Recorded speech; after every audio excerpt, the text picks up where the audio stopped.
యేసు ప్రభువు తనపై జాలిపడి 8వ స్థలము. యేసు ప్రభువు తనపై జాలిపడి ఏడుస్తున్న యెరూషలేము స్త్రీలకు ఓదార్పునిచ్చుట. యేసుక్రీస్తువ మిమ్ము ఆరాధించి మీకు స్తోత్రము చేయించున్నాము. యెరూషలేము నగర వీధులన్నీ దద్దరిల్లిపోయాయి.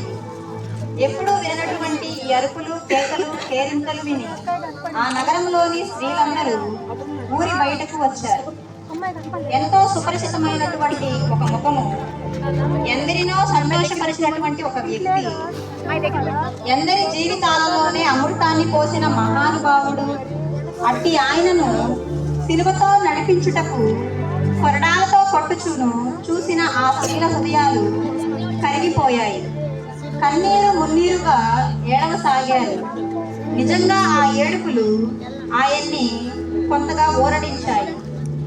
అందుకే వారితో, అమ్ములారా, నా కోసం ఏడవకండి, మీకోసం మీ పిల్లల కోసం ఏడవండి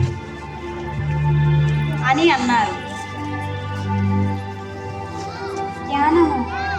దీనులను ఓదార్చే దేవా, నీవు సహింపరాని వేదనలను అనుభవిస్తున్న మేము కష్టపడుతుంటే నీవు సహించలేవు. అందుకే ప్రభువా, నీవు బాధపడుతూ రాబోవు బాధలను మనసులో ఉంచుకొని ఆ స్త్రీలను ఓదార్చు.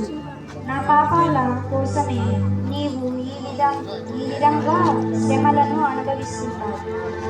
నేను ఈ విషయాన్ని గుర్తు చేసుకొని నా పాపాల కోసం పేతురు వల్లే బోరున ఏడ్చే మనసును ఇచ్చి ఇంక నుంచి సన్మార్గంలో పనిచేయించే శక్తి దయచేయండి స్వామి.